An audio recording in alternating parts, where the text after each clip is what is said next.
This is my message to graduates. The time for going to university to get jobs is over. The moment Museveni brought universal, previously they were training people according to the available jobs, civil service. And when Museveni came, he, as a revolutionary, he revolutionized education. You don't train for jobs. You only train to get knowledge and utilize it. I've never applied for a job in my life. I've never applied for a job myself. And I tell my children, the problem we have under the prevailing situation, Makerere University, Emare weeks we have 40 universities, which means now university impart knowledge to you. Yes. Moi yali musomesa ku P6 muyina kola Moi University nga yetegoberera principles. Is everybody who wants to go to the university wants a government job? Knowledge. I ask younger fresh graduates, if you learn how to drive, does the driving school give you a car? No. Their role is only to make you how to drive a car. Two, a imam, a Catholic priest, and Anglican priest, the only officiate enable you to have a godly marriage. But it is very unusual to help you to identify a woman. Yes. Their role stops at the church. At universities, it depends on how. My additional argument, there is no irrelevant course. Theory course Jabasomesa University, which is irrelevant. That's why I fight this theory of a new curriculum. Are you saying Bill Gates is not a graduate? Yes. Church, he failed all exams except that enabled him to join the army. And his father organized a party for him. The successful businessmen in Uganda, except harm, did not go beyond the senior 4. Is the Museveni a professor? Yes. But has a natural intellect, yes, experience and knowledge. Akubaba professor ebigu. Nebafulumanga besekerera. Yes. Kakati unless we stop deceiving ourselves. A country mu India usanga omusajja lawyer ngali ku street. Lawyer. Yakuwandikira ekiwandiko n'ogenda. Italy and Cuba have the most number of doctors. Genda ku embassy ya Italy ojja kusangako badokita bangi. Genda ku embassy ya Cuba ojja kulaba badokitors. They have trained their doctors for exports. Kakati nze munnange nze sisomangako kufuna mulimu era sikolangako application. Ebyo bimugamba abaana baffe basomye tebalina mirimu. How many jobs can the civil service absorb? Yes. Nabagamba ntwakuba emundu ekatonga twakuba ekikuba nnimba generation yaabwe eweddewo. Emundu ya science si bravery tirana a combination of bravery and science. Kibula bakayonza bagassemu abaana baabwe abakolaki. Ani bakayonza abo simbakoledde nnyo. Naye omanyi nze nina obuzima tebansasula. Tamale ng'oyogera kayonza. Waliwo neerabidde sigenda kwatuukiriza. Waliwo omukutu gwa TV gw'onalabyeko eggulire. Nga mutuufu abantu bali bakita kuyinza bagenze kwebaza. Omusajja yabadde yakubwa stroke naye yabadde awa testimony. Nze sisasuddwa. Kambabuulire. Nze sisasuddwa. But people in Europe and America consulting whether it is true that these people really treat cancer. Because insurance companies in Europe and America are spending colossal sums of money on cancer. bakubira amasimu bakubuuza Kayonza biti naye kati nakyuse nawandiisa akatabo kange why Uganda is a gullible nembawa guidelines. There is a case a man was arrested by Nakalima for 2 years because he had a problem with the land. This man came to me. I fought for him. Nebamuta. He came to me running. Nemuyamba. Nebamusasula. Nambulia minister. Yamuyambi okumusasula. The minister bought a building at 1 billion. If you don't bring my money, the 10%, I'm going to expose the minister. Yes. These people don't come back. Yesterday, I rang a Katongoli. I even went to Chico to save this man. When I ring his number, he does not respond. Oh no. Untabazi. Bamukuba. Namugati yafuna buyigirizi. Causing and nchimanyi nti bakonjo bebakuba abamba. The woman is a minister. When I ring her, she does not respond. Nabanja, I stayed in her home. Nemunonye jikwata kote jikwata. When I ring, she does not. Ngendo bakubikati. Yes. Omuganda akugamba nti omusawo omuganda bwakwedagana n'otadde abaana bafa. Yes, because they want to use me. Nti bwe badduka omanyi akakatabo k'empandiisi. I've analyzed all of the problems here. The recent ones. Zonna nzitaddemu. Naye nkugamba nti kakati tugeze. Sheba namukuba n'adduka. N'ava ku mwenda. Naye nkugamba nti kakati ono omuwala nze yanvumako. But she came. That's me. I'm generous. Ono full figure. If full figure makes a mistake of taking her baby to DNA, then is stupid. She will be falling into the hands of her enemies. No, how? Ngiragirani kankubuuze amagi gange enkoko yange yali mu luyumba nga teyina seggwanga tuyinza okuba empaka oba munaavaamu obwana. What are the likely consequences? Bano ani akuba full figure. Very powerful. Because nabaga nti Westerners use malice gye bamanyi tebayina ddogo.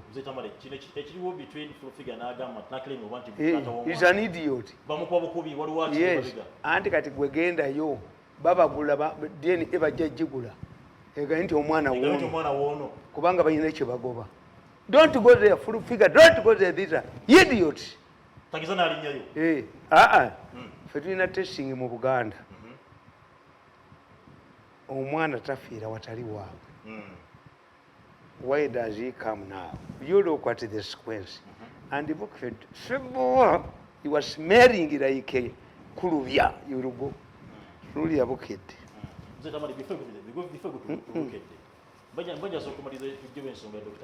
Nkugambye nti Dr. Kayonza mbakoledde abo basenfuma. But whoever I help is recruited by my enemies. Kasolo yali tayinza kudda would be in prison now. Basula muntu gwe basse mulale ye enakatoogo nga be bamuse. Who helped Kasolo? Is me. Nebamubirese mutagikwata. Sempijja. Bali bamututte balwemirama. Over money is a locusts. Ne bamugamba nti Sempijja yasse n'ente z'amawako. Ayerepoti Sempijja. Ne motion yali amaze okutuuka mu parliament. Judge. When did I become your judge? I want money. Minataka pesa. Nange mbakubemba malewo. A minister bought a building, a house at 1 billion. If you don't give him my 10%, because I fought this battle involving Nakalem, at that time it was very risky. Nataka pesa zangu. Okay. Kakati gwe kankubuulire. Kansoke mpa abantu enamba Dr. Kayonza. Yes. Ngenda kuba bakubi. Ennungu enkalirize ekisa tebona. Oyina ebikusumba ogala kuba nti noterera ate ng'eddagala likolako lyaffe lyawo lya habo ojjagene Dr. Kayonza ali walire Buloba Kasero ziri kilometers 11 walire ku Buloba Buloba Kasero luguudo ludde Mtyana osobola okuba nga omukubira ku nnamba y'essimu eri 0701876610 0701877661 Dr. Kayonza akola ku ndwadde zonna nga bwe zogeddeko pressure sukaali ulcers asthma cancer anze gamira lyeggulire nga lwo mukulu awa testimony nga yamunya stroke yali yakuba stroke ne yabadde nga yadde engulu so genda nawe osobola okuba nti nno omufuna kubanga cancer muwonyeza ddala noba ngotera ddala waledi makage tidde okutakayoza mula tata yimba eddagala wabula gwe mwennyini munoonye ku nnamba gyenkwade essimu 0701 877 616 ojja kuba ogenda naye mwennyini ng'omu Dr. Kayonza lwakataaka had been put in prison nti yassa abantu I risked nembaga lwakataaka tannatta abantu I come from that area wabaddewo endongo ekyebe bwe bali bagenda okutta abantu bali baakuba endongo etabeerangayo to silence the voices I helped lwakataaka from prison he does not respond to my phone njagala bweza bring the money or I destroy you temujja kunkozesanga nga bwomudduka leero abakulu bakutumye buweeza babadde abakulu bagambye tukoye okukolera obwereere abantu bakwateko n'ekyuma eno solo ogiraba njiraba eriko ki Spice Diana azeemu enkolagana ne Shiba omukolo ogukwekudde Juliana where had Juliana hidden herself Sebowa kutandisa okunyanga kulubi I know what they mean me I know what this story means but it take the story Sebowa tandisa okusimeringa nga kulubya empologoma egenda kuli me I know what they do what was it, when you read my book how these people najja nembalaga nasali nasali tebadwa binze kesesize bas doping nibo bunyobunyeza nasali Nasali having served committedly in Ministry of Education for 9 years. Bali bakola research fake. Museveni mugezi muyekera agenda okutegeera nga Nasali bamugobye. Naita aba Ministry of Education Kagoda ye yajja. Permanent Secretary wa local government. Na mubuuza Kagoda. I invited this Ministry of Education. He cleared his voice. Your Excellency, you made a reshuffle. I'm now in education. Kagoda. No, Kagoda nga ebanga libateka Kagoda mu education. Baba millions of dollars. Read my book. The new one. Million dollars minister zagenda zaitawo. President nakubira Nasali simu namugana Nasali. I've invited the people from education. You did not attend. Him 7 is yam. Muzeyi wangoba. Namugana nti look what the two letters joyina ne yakugoba there was no reshuffle naye nga sente bazibbye badduse tebamutwala mu justice commission kabiito Mr. Justice kabiito nkukuba nenkute don't answer me because there's enough video wenaba nkubi otuula ku ttaka tolalamya mutwe Nasali abonyebonye emyaka emeka ne bamuwa omulimu mu UNESCO ne bamulemesa when she goes to UNESCO she will have influence olina okukkiriza panel beating nze najugana eyobujozi bwamuntu kakati hamu ettaka walirabye ettaka nalirabye is challenging these people let us have surveyors ekirungi olunaku olw'enkya nina omukungu wa Uganda Land Board ono kumakya annyonnyole yaligula sente entono bagenda kutunnyonnyola stupid because if it is public land government does not sell land they just lease you pay the requirements yes Museveni gave direct cooperation to investors at one shilling bamuvuna nambu ekezo nazona emitwalo 10 yasasula nolobengolo bizimitwe nolobazisejjembe These people want to sell the land to an Indian. When you consider what Ham wants to put there, any sensible person has got a development. A sports complex where we can even host the African Cup. What type of people are we seeing here? Bo bagalagende mikono gya muyindi. Bagala muyindi kulya yi. And two, they say nti surveyors kubanga two issues. One, you cannot have a title of freehold on my land. You can't. Chitufu. Which means there is public land. There is public land. Itakali yale demarcated bulungi nnyo. Public land is allocated to you by the district land board. Land board. Yes. Now they are saying nti biri fake. Wakisega yebyegana. This is a forgery. Bamusibe. Bamukwate. Badira bakanga buli muntu.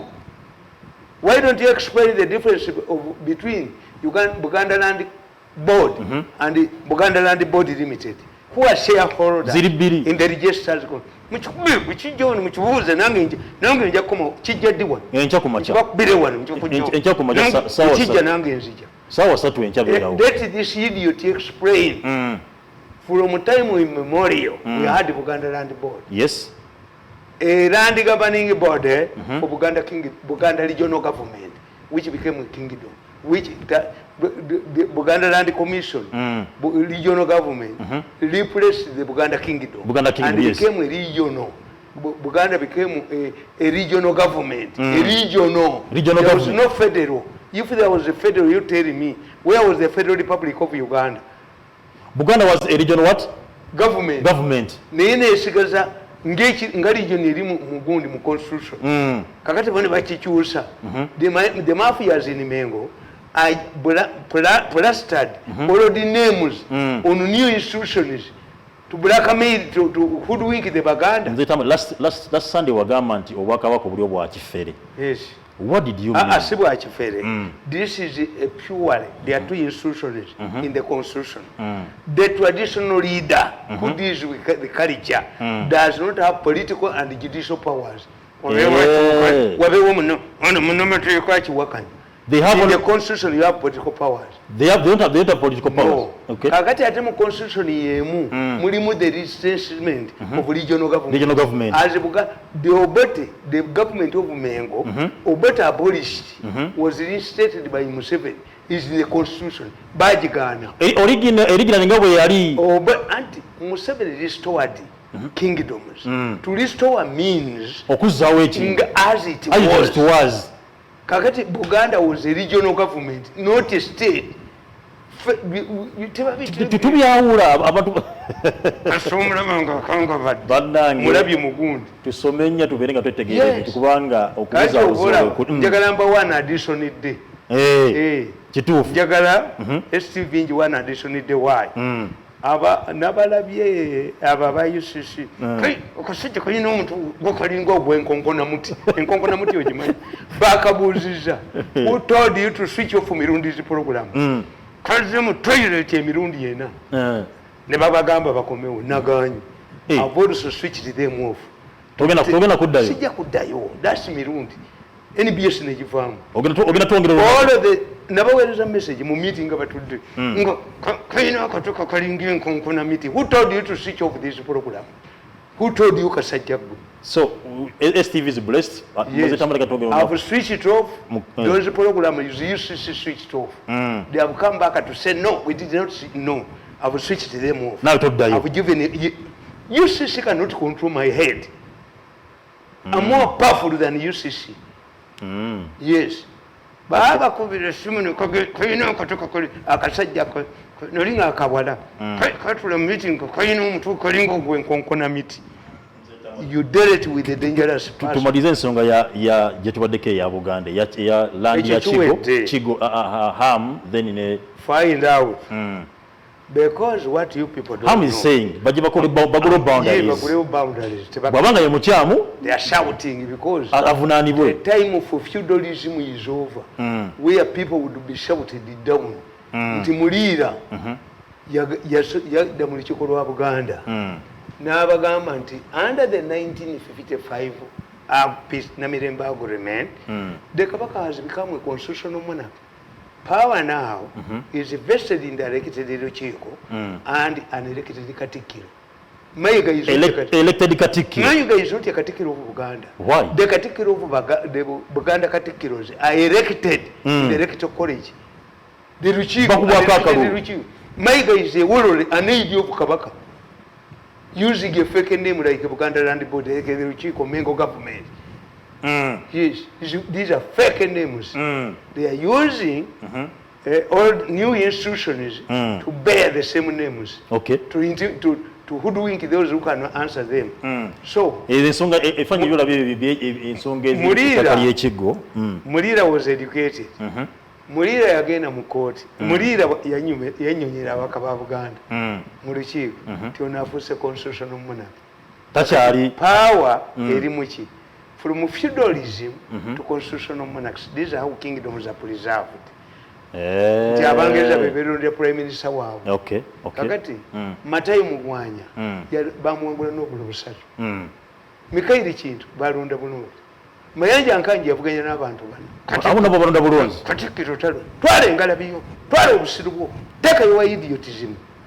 Wewa kakati okitegedde bulungi. Kakati gundi bwayogera.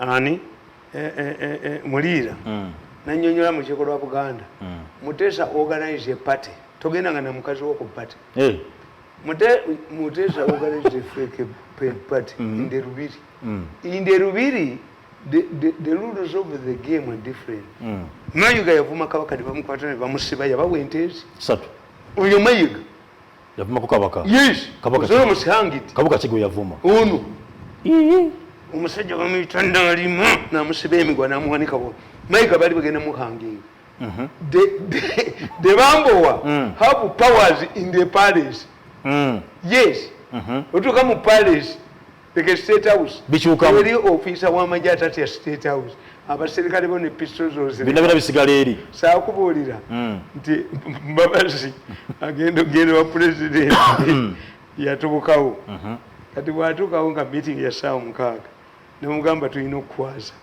Mbabazi n'agaana ati ono gundi Kyanda yali atunuulira Kyanda n'akwata akatiike n'addawo n'atulira Mbabazi kwati Mbabazi bwe bamugamba omwaza n'addayo kati bwe yaddayo n'abaga do you know me don't you know me nti we know you but you must be body searched Museveni amulaba ali waggulu mu ofiisi yamulaba abuludiziga amaki abasirikale Kyanda akutte akatiika ali bwati kakati ndowooza Museveni n'akubira Mbabazi essimu nti meeting ya ssaawa 9 yasanga in right Mbabazi agenda okudda mu state house in right nga Museveni akoze people who must be exempted from body search nga Mbabazi yafuumuula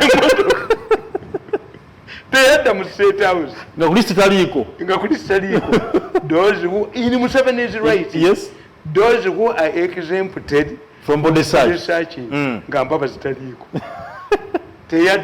teyadda mu state house kati n'Abambowa bwe bali kakati Mutesa yayita gundi yayita Mulira Mulira n'agenda ne mukazi we bw'atuukayo manyi bano bakuba amasimu to diverters bw'agendayo pati yali fake Abambowa baba bafuluma nga Mulira afuluma ne mukazi we naga nti Abambowa ne bamugamba sebo Ssaabasajja Kabaka asiimye omuzaana asigale Mutesa grabbed Mulira's wife nasigala for making one statement they are suffering from feudalism making one statement the man under the 1955 Namirembe agreement is no longer an absolute king he is now a reformed king we call it a constitutional monarchy the rule by Kabaka loses kakati Mulira went to court Mutesa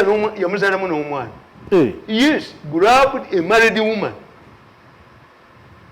kakati ekikutegeeza nti feudalism Abaganda abakuba nnyo even the Anglican bishops who had officiated Mulira's marriage in church tebaprotestinga nti owayo omukyala y'omufumbo grab somebody's wife kakati Mulira went to court omulamuzi naye naati namuga kabaka tawa Waabiro Waabira Muteesa ng'omuntu Muteesa grabbed somebody's wife.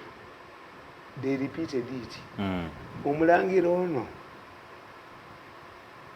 omutoba mwitaani mulangira ki atali Jjunju Semakookiro bamubatiza e Namirembe maama we yafeekyalinga. This is how feudalism in Uganda. The people can stand against feudalism. Feudalism can only survive where it is the only source of income and money. Okay. But once you seize titwekolera emirimu gyaffe man like me, that's why I create trouble for the central government. Me I know how to make my money. Okay. Kakati ekyo kitegeere. Nkitegedde. Nti basabutinga nnyo. Ne babagolera nnyo. Oyo Archbishop Kiwanuka nja kuwa katabo kange. Yagenda e Mengo. Ne basoma bye bajja e Lancaster. Muteesa n'ayimirira bw'ati n'atuulira Kiwanuka bwe yali atudde. N'aga nti ebisigaddeyo tujja bisonjola wadde n'abalabe baffe wano weebali avuma Archbishop. Ho Muteesa kasita yayogera eyo obusajja bakayitanga lwa bidongo. Akalaba Haji Bulwadda lowooza akyaliwo. Oba how God was he? Bulwadda lwa bidongo. Haji Busungu sikwa kufuluma mu Bulange. Archbishop agenda okufuluma ng'emmotoka y'emipiira bagifumisa nga n'eyingiri ya mmotoka bagiyemu omwinyi. Kiwanuka n'ajja yali musajja mukambwe nja kuwa akatabo akakwata ku Kiwanuka. Kyobula tebasobola muwa buseyinti yakuba Buganda n'agimalawo ye teyetaaga na seyinti huli. Kakati Kiwanuka kasita yalaba emmotoka ye ng'ekwamye n'ajjayo sapule y'enzirugavu n'agyolekeza Bulange. N'agamba nti abakoze ekikolwa kino muvudde mu kizimbe ekyo naye kirimala emyaka nga tekituulwamu. It happened. Kiwanuka refused all offers for a refund. He walked on foot. Paka n'abagamba nti ebigere byentambudde byonna Mmengo alibisasulira. How many years has Mmengo gone? Basasula kituufu. A few days before his death, he called the inner circle of the Catholic Church. N'abagamba, I've got visions. The Virgin Mary, my mother, is about to take me, but I have unfinished work on us. When the ngenda nengeze ko Waabira Mmengo bamuteekako omusango gw'okukwata omukazi manyi okwagala muko omusajja. The Catholic Church was only saved by Kakungulu.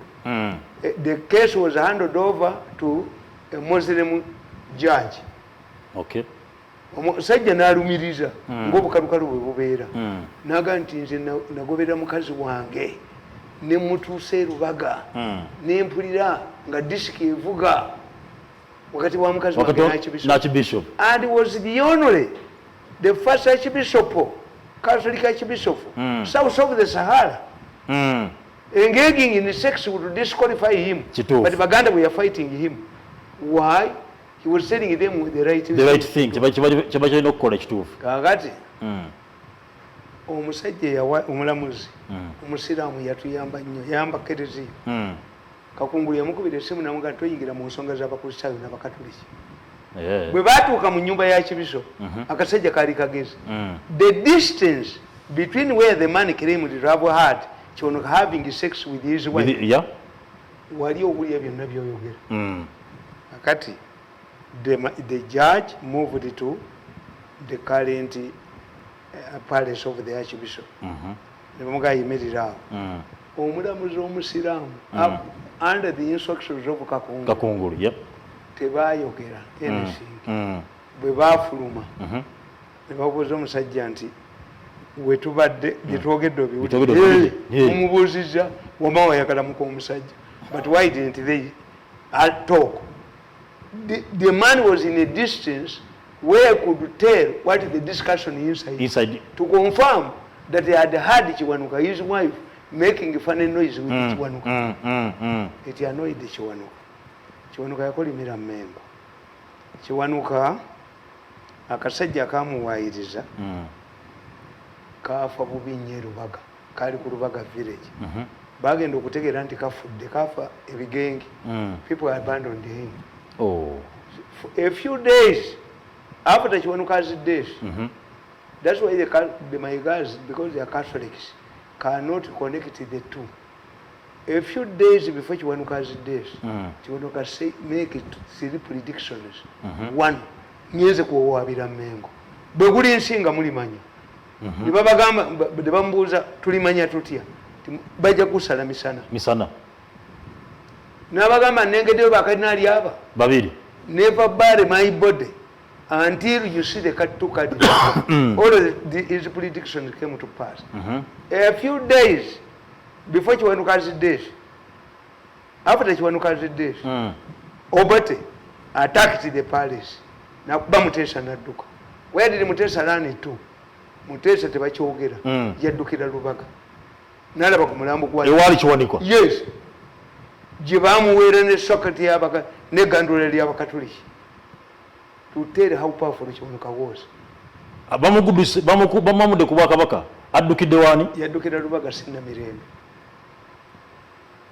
The people who were able to Mutesa to escape. Where did Mutesa run to? Had no solution. He ran towards the Catholic Church at Lubaga. Era Mutesa yali alagidde bakwata Archbishop Chiwanuka.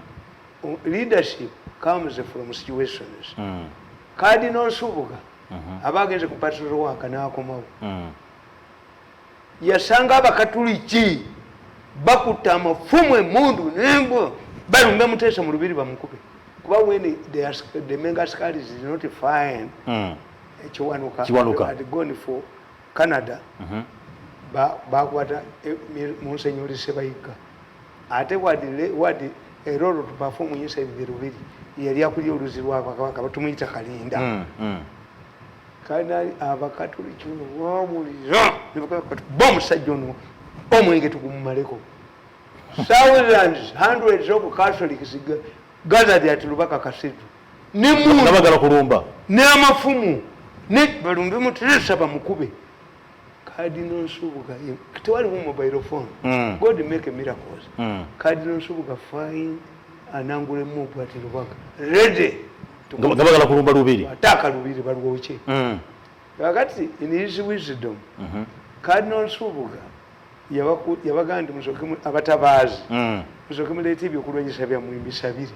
Owemundu n'agisulawo, owesa amafumu n'abirinyako.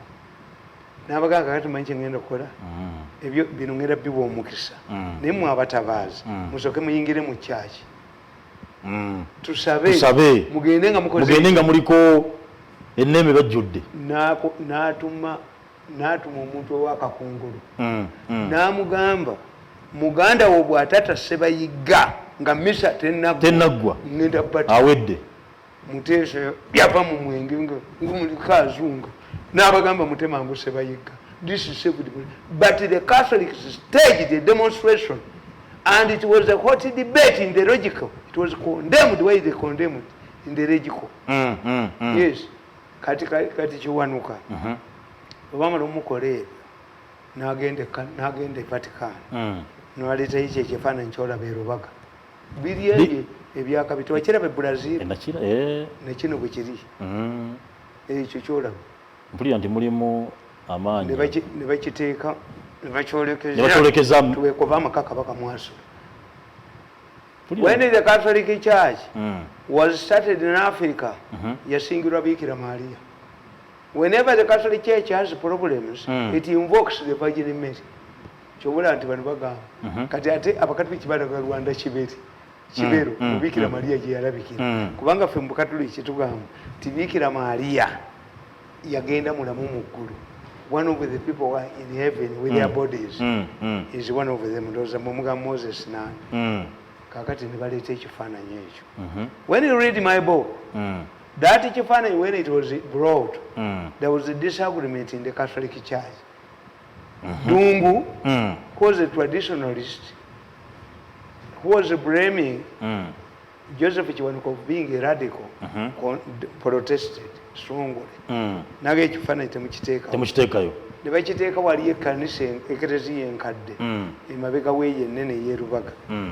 ne bakiteekamu neekwata omuliro ate kyo tekyasiirira kyo nekisigalawo nekisigalawo they had no choice ne bakisi-installinga ne bakitunuza in its initial days kyaweerezanga flashes mu lubiri ne basindika bubakabaka yekabo babulwadda baani bajje bakikube.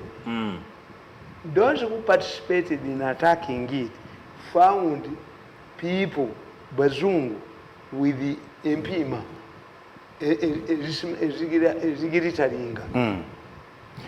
They died one by one. Waliwo omwami gwe nayogerako naye nga twogera ku byafaayo era byekifo ekyo nange ekifaananyi kirimu amaanyi Mutesa went to the Vatican and Mutebi went to the Vatican.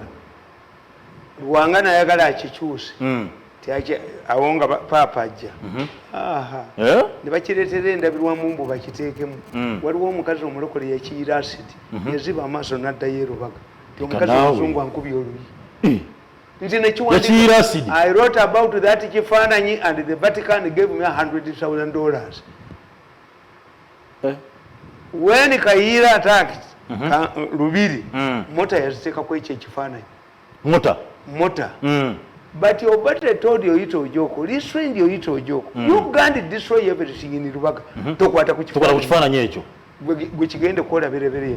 Kakati bwekitandika okutawaanya ab'emmengo ne kabaka Lubiri n'aluddukamu nga kikuba flashes inside Lubiri ne bayita abakatuliki. Abakatuliki ne babagamba mbwe ekifaananyi twakireeta kulwanyisa bwenzi mu Kisenyi. Mu Kisenyi mwalimu abasisa abendera walanti that powerful bajoda kulwanisa bwenzi mu Kisenyi. Yes. Ate Obote bwe yakuba Namugongo baali bamuleetedde ekirala kiri awo bakisangako mu ddwaliro nga kitambula. When these people talking about Catholicism with a joke, Mikhail Gorbachev Soviet Union was a Catholic. How wasn't he detected by KGB? Bano abajulizi bano bempandiiseeko. Katikkiro Mukasa eyattisa abajulizi ennyumba y'eraddu yagikuba. His house was destroyed by Sandra Boroti. Era when you read my book I tell you nti government operate like Mwanga. Governments. Mwanga did not kill the missionaries. No, he killed his own people. Today, you will find Bobby Wine and Noop MPs dining within NRM fellows. They share seats on the same committees, but Noop supporters are arrested and tortured. This is Mwangazimu. Abakulembeze tebakwatibwako. Neba n'aba wansi. Yes, Mwangazimu. Nti, if you look what, bakwata omusajja omuyeekera ne bamukwata. Paulo Mwanga n'amugamba naye muvuuka gwene nga akumanyi. They assembled the bayeekera, the former rebels. Ne babateeka Constitution Square. N'amugamba ssebo omumanyi. Nakulabawo. Twajjanga ne Dr. Simogere w'okubaleeta ebirabo bya Christmas. As Mwanga was killing DP supporters, Simogere was dining with Mwanga. It tells you, Mwangazimu is still at play. In our politics. Yes, Mwanga spared the missionaries who had created the trouble. Nadda kubona abajulizi abantu be bennyini. The same practice of Mwangazimu is being practiced today. Bano bakoppa kubali. Obalina kujjawo bali eri ku. Anti mbagambye mu kitabo kyange nti omusajja atya mukazi we akuba batambula naye. Ne byagabayo be babitereka. Mukazi oba omutya yanti okuba batambula naye nembaga nti lukwati this mu kitabo kya mukisome mwembi kontu abaso man must be intelligent. You pose questions nembaga nti abo abakadde bemulaba nga batambula mu babuuzi bakatendinga baliyo ceremonies zabwe ezebwabwe emirundi emeka. You see those people who are working on food. How many social functions do they attend in the areas? Why do they work on food? Miracles. A miracle. Tebalambula na bijja byabwe bajja dda mugongo. Why? They don't make miracles. But in my church, my ancestors make miracles. They guide me. Either red dream, they use a color of Musota Wind. Ninka, Mwembateke, Mubanja Mugende. They don't kill snakes. They never go to Miraungut. O Manasibi Ebiri. Didn't I tell you last week? If this man who took my son's money? Wali waneno. Pozi yani? If he does not pay in 2 weeks. In 2 weeks time. Kabuli. Because I cannot waste. Where did I study? Nimze Tamale. Financial management. Aha. What ni wako about 4 days. Aba KCC. Baba achi. Webali. Bachada mobo kwata tebuliwo. Tebachabukwata. Bachabukwata omusajja yankubira esimu nangandi sebo omwana yalina kabanga. Did they pay you? Tabimanyi. Wale bakusaso. Did they pay you? Babuddamu. Kakati obasonyiwa sente. Kankubuli. Namugambi. Nzisinza kwesa lawyer. Not at all. Erifu 3 ayagala 10,000. Taita abajulizi. Apana. Yagusalirawo. 3,000. Yengo musanga agusala. Yes. How can I in fact have written another book? Nti witchcraft and law, who is the better judge? Mzeta mu lutwala wanawe. Mu bantu abali lanti amulembe guno omuyivu. Ate mubiyina witchcraft. Tuva ku witchcraft. Mwete mumuyina. But erifu 3 10,000 ngangula lawyer mwagazayi. Lawyer wabukadde. This man who sent a threatening message has sat down with one of my sons who are lawyers to draft an agreement. Payment agreement. He's going to pay the money. And he paid the first installment. That is very good. Yes. That is very good. Erifu 3. Tubona Taita abajulizi. Totawana. Erifu 3. African gods are fair as long as you were the victim. Kansoke nkubuze Mzee Tamale. Gwe wayiseke wafema wale no ba 3,000. Kubanga lutu ayogera ku musajja Semulyowa yafa. Bakafa bameka. Lero waliwo eyita Jeke John Bosco. Tugeza kujja kumpera ngamanga mane yafudde. Mwana wa Semulyowa waliwo okusatu naye ali mu ddwaliro. Era abantu bali mu kujaganya. Singa ye yagendayo. Ani. Oba kiwalabima. Nabaga nti oyo bwaba ngeye Embuga ya kabaka bulamu tebagenda kusigalawo. Abantu bemawale bannaye bali mu kujaganya abantu abadde bakutonya ku ttaka baleese okutuka omukuwa. African gods are fair. Bali mu kulolinga kati. African gods nze kasonkole ekibi atendakawo. Nzigenda mu kooti nzira bwaffe n'enkaaba naye bakukuba n'obawulira. Abadde enteekateeka za Mukama not African gods. Kaagala kankubuulire. Tuyina ensonga ya gundi. I've been watching meetings. Even last night I watched a meeting of 3 people. I agree with them. There is a high demand for human organs. Yes. Why? Because we have failed to create and spare parts for humans. For humans. Kakati the issue is that how can you die with a good liver when there are people who abajetaaga? But how come? It depends on the level of understanding. Nti mugama advanced countries, even Margaret Thatcher donated her eyes to wemba mfudde mu college. Mugajenga mu mugawa.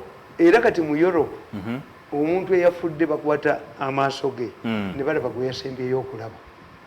Mu mothers. That's how technology has gone. Okay. Naye nalabye omusajja yagambye munne abalimba talina technology atukwata ago majini ge. Toyina byuma. Good. Ne mwenda bwe yabagamba. Mwenda busomi nizika. Baga toyina byuma. Sina byuma namagi. Okay. Nekyo si kibimbi naye ekituufu mbakwata. Kakati let me tell you. If you want to legalize, these people I know them. They can hire me to write a paper for them on how to legalize this human party wound, the way it should be operated. My Canadian friend, Eliageda Nairobi, yabalekera $1,10,000 to talk to me. Tebachikola bazi. Nebaleta kabanda. Kankubira simu kabanda nalingenda kutta. Kabanda chono MP. Kabanda lani ite from me nalinkulaba mu meeting ngo olimba. Kabanda chono. Amanyi. Nalingenda bana linjo kola kajenka. Bentu enjasi. Kabanda was going to kill you.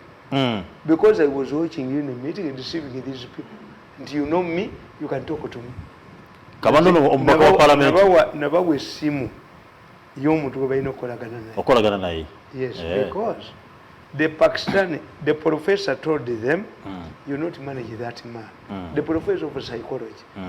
Atuyambye nnyo ne Uncle Sam, the one they call Uncle Sam, to harmonize. the situation. Otherwise, Uganda would have been in a very bad situation. Naye abakola ebintu ebabawulirizamu. Kakati, Professor yabagamba nti have examined this man. Unless you talk to him, he will destroy you. He's not an ordinary person. Nebachi nakalema haja genda jongo ntwaleyo mu state house yanwanyisa asigadde muogo ate agenda mu July ate ngenda kusala enfudu nnya. Yes, ngenda kusala enfudu nnya. Ogenda kusala enfudu nnya. Enfudu nnya ng'afudu. Ozirina. Enfudu nnya nzirina. Ente gye bayita kulubya najisa. Njala nsooka enzirabeko. Gye bayita kabusenga najisa. Ngalo nazisala kompyuta. Njala nzirabeko. Ente gye bayita nakalema najisala dda. Ente gye bayita waliwo yakulira olutalo naye emboka ezimukubiddwa ttaka butaka. Kakati Professor yabagamba. Pakistani was involved in Winnakuba one. Organic case. Amlan. Yabaga nti ya anti-simu ye. Bamubuulira ne bamugamba chairman yagendayo n'amutwalira abava mu ICT. Ne kabagamba no this is the best telephone set in now. That this man hear what I'm saying?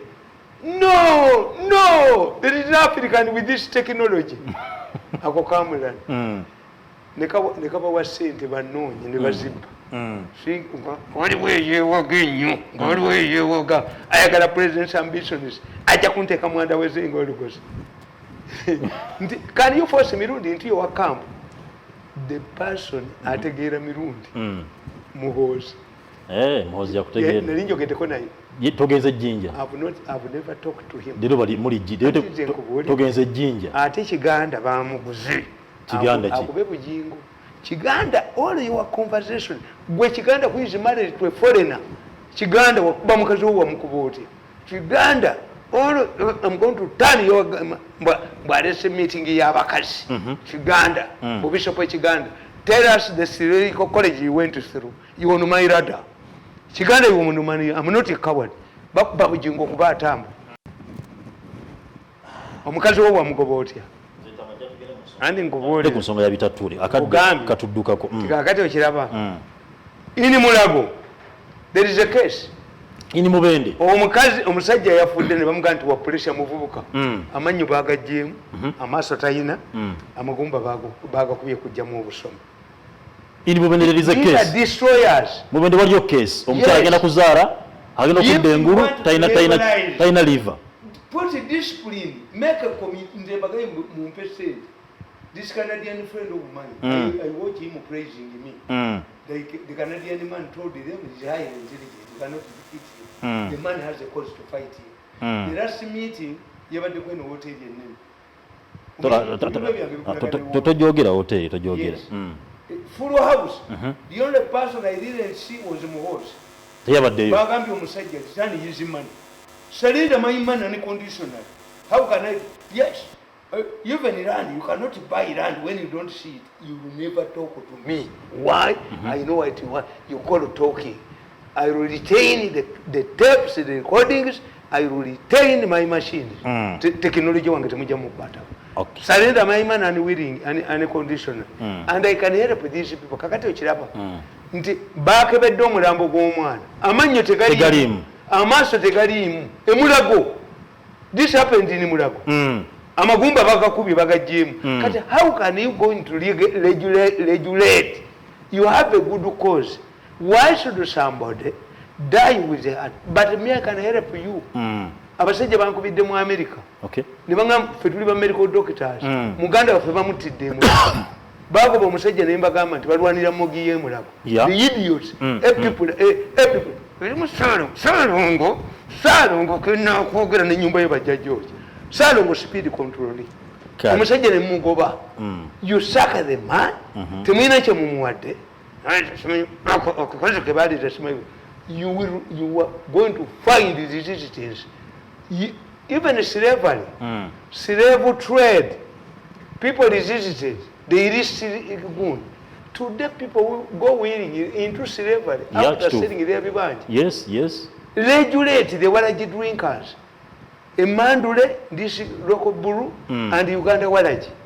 If we want to regulate your market, as the government wants to do, there is already a law. coming up is already gazetted. You first find these idiots who are killing people in hospitals.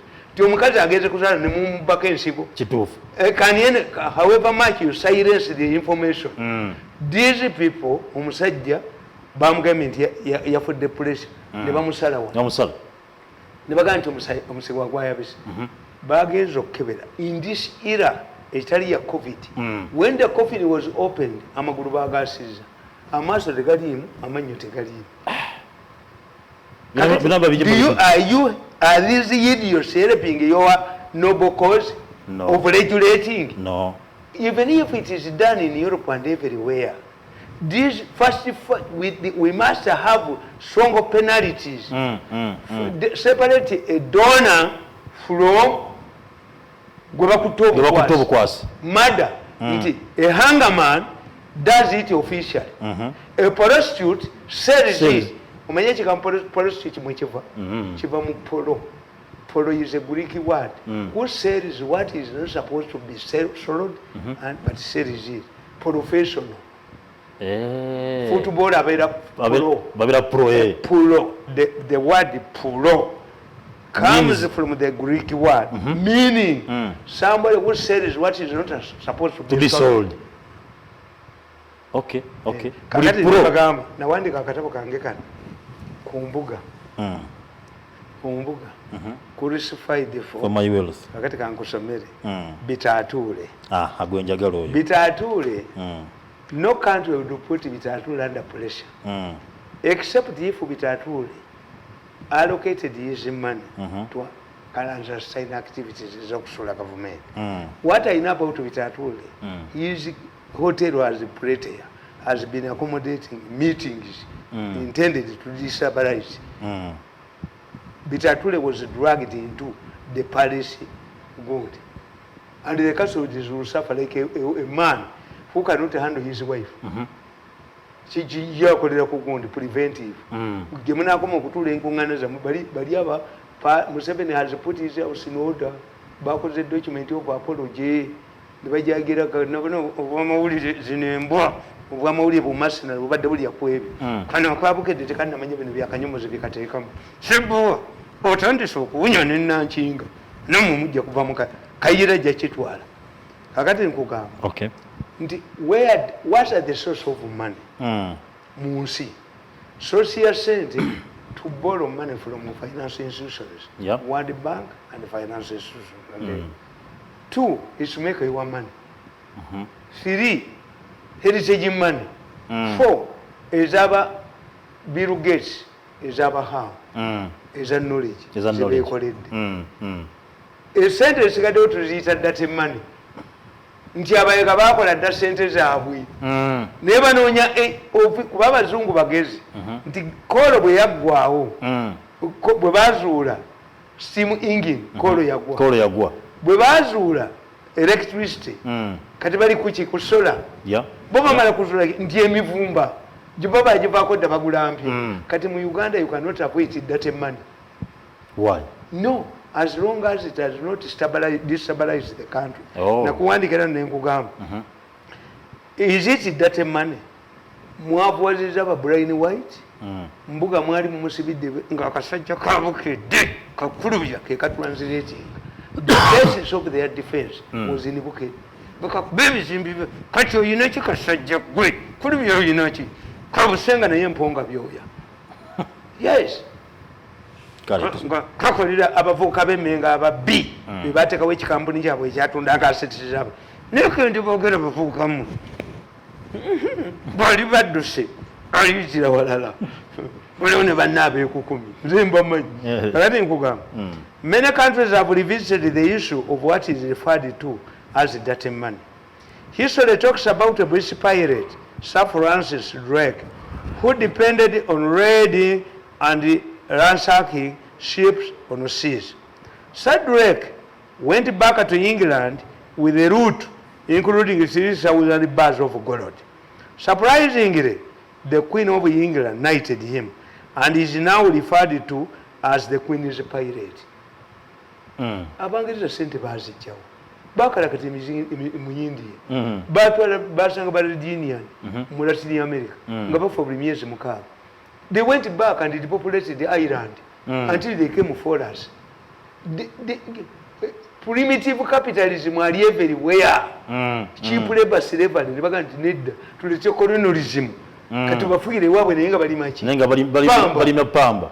How are you going to develop with clean money?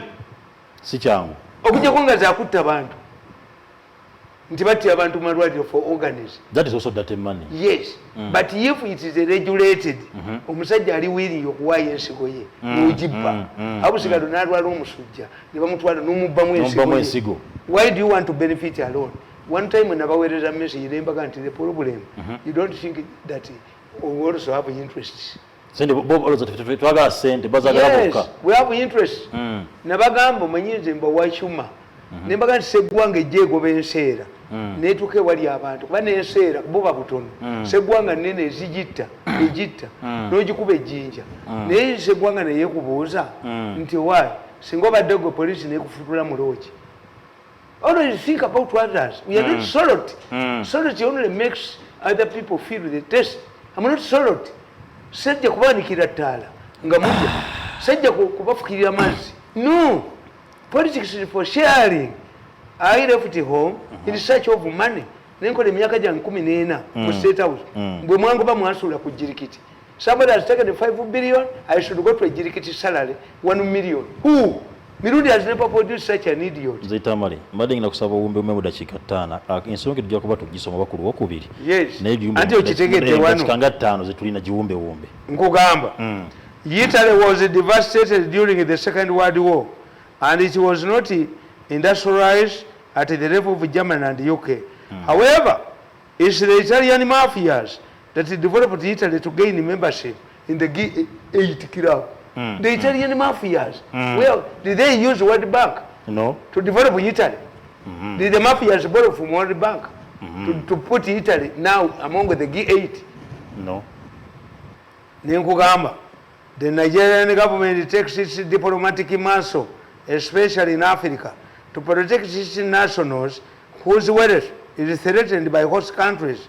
The Abuja government argues that some government target Nigerian businessmen and deport them with an intention to grab their wealth. Take an example of Kenya. After the fall of Habyarimana, many Rwandese businessmen, including Kabuga, who owned a radio station in Kigali, which was accused of inciting genocide that claimed 1 million people before he fled to Kenya. Habyarimana's widow, Agasha, and businessman Kabuga were protected by the Kenyan government because they had invested there. Mobutu has had a directive in Congo. Security must help smuggler who is smuggling things into Congo. Fight those only who are getting wealth from Congo. That was Mobutu. Okay. President Nale Arap Moi threatened to arrest officials from the ICC if they dare went to Kenya in pursuit of genocide suspects. The main reason behind Moi's decision was because the suspects had invested heavily in Kenya.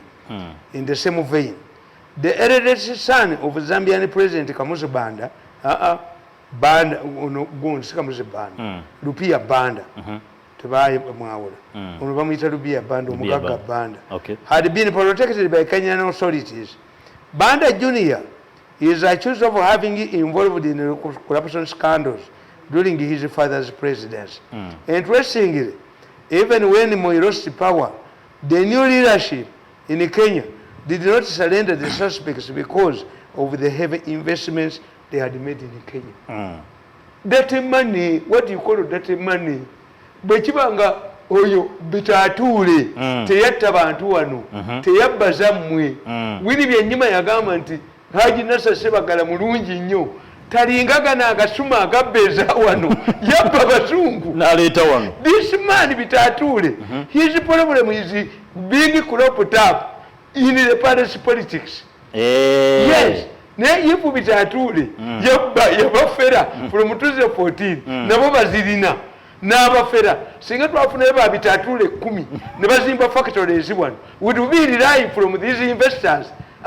Yes, one can say Christian, Tiwe Christian, as Museveni said, if we don't allow the Indians to return, then we're not good Christians and good Muslims. They will not come back. Yes, the real ones did not come back. What we have here about ferry. But abayindi betwina wano bafere abakomona bafere bategeera nti amini yababaluli Ugandans don't want them tuliza chipita boge nabo bagezi. The Chinese who are here, Chinese, I told you, the Chinese in Zambia are conducting the same way the Chinese in Uganda. The Chinese in Tanzania, do you know there are 60 million Chinese in Angola? Batunda chapati bali mu bino byababiramu bali mu kubataka abali wona bababiramu ne babba buli kintu kyonna ne bali mambo abachina baleeta ekintu eyo Nyanza textile zeyinaki president yajiwa okukola gundi bazireetera bweru. By the way, next Sunday, what do they have here? Bategeera this is the country for exploitation. Abdita Karyaba kayogerwako simanye wa president aine mundu Museveni yamuwetaka aine mundu aina ki Museveni yakumanyi you Chinese does Museveni know you? I'm going to talk you. You are coming on Sunday with that story. You people this is the abantu bemukona umbala waliwo mu China asumbu abantu abantu akola biki all of the Chinese kuja story eyo nayenga Nyanza textile train ekikola mzee Tamale spite of cotton gwetujiwa wali watekirira simanyi kyapos ate ekyo kyabasuma nnyo we give it free cotton what do they have babijja aba China nabagamba nti singa tuyina gundi singa ebinazi bikola singa mukwana akyaja gundi butebwe where is ebinazi butu ne kasolo gwe nayamba yekobana nabali era wafadduseeyo kasolo atemye aberi nabo bakwetegekedde kubanga nawe kasolo watunda sango bbe n'abali bagobye nze n'enkuta yes yali mumu mbewunya sempijja gwe baali bagobye nga bamutwala mu gundi jjajja nga nnoonya n'ekiro ne muwala we nga nnoonya yadduka dda kati kambabuuli. Somebody benefited from my deal. I fought in Nakalema. The man had been in prison for 2 years. He came to me running after his release. He sold his gundi, Itaka, the area of Nana Museveni. A minister has bought a building for 1 billion. I'm going to export the whole deal. I want 10%. I want 10% sijja mpakulira bwerere ekiseera kakati buli eyandi anadduka you are going to pay. Kale akaseera keeko muzee yagambye ayagala ssente mbeebaza kuba nti mwebadde baalabi balungi nnyo nsaba mukama beere nga abange toyera Dr. Kayonza gwe alina obadde obukusumbuwa pressure ulcer cancer oba olina obadde byonna ebikusumbuwa nga gulabaga nti byono sukaali genda ali bulaba kaseera ajja kuba nti akolako bulungi namba y'essimu ne 0701877661 omudde banamakindi mbajjukiza katongole gwe nagendera n'egindi ekigo katongole namugendera n'ekigo nendaga abasajja b'ekigo tibana amasimu g'abatta abakazi gaganongayina naye nga katongole bakaleka amukutte amubbyeko katongole bamubbako looleza ennuuni ne bamufuula aluminati ne bakwata katongole who could side with katongole? He does not pick my phone. Katongole cannot pick my phone. This gundi Lwakataka cannot pick my phone. Ono mukazi ntabazi cannot pick my phone. Nga nakutegera n'abali mu government mu office ya Igigi abali bakusaba $3 kale ekyokunywa kyokka kiri kimu jane habotid osobola okuba nti okafuna n'amaduuka agakwetolodde obenga owera bannamakindye mbajjukiza Kanta Pro ekikopo kitandika nga 15 ali ku mesa ku Koti Masha akasawa kali awo musobola okuba nga ttiimu zonna zeewandiisa gwe alina ttiimu ngera kuba nti ofuna ebitone by'abaana ndiba ebeera waawo mutuufu ng'abaana balina ebitone genda waawo Kanta Pro ejja kubetandika ennaku zomwezi 15 omwezi ogujja ejja kuba tukikola nange ngenda kuba mbasiibula neebaza abantu benkoze nabo okuli producer wange Ali Matovu wamu n'omukulu Mahadi mu control room ne Shidi after wano ku kamera kwa abaddewo kwani mu control mbebaza menno ku bantu badebe balungi mukatujja kwa tusinga nako olwencha programs zijja kuba sawa 3 nga tulina omukungu owa Buganda Land Board nange ku nsonga za nange mu Buganda Land Board ne mu Tamale gagenda kubeerawo njagala omusajja olagere ku nsonga za n'ettaka ly'eki n'abantu mukungane wano abantu babeerebwe kale assalamu alaikum wa rahmatullahi wa barakatuh agemmengo gajonyeseza nyaa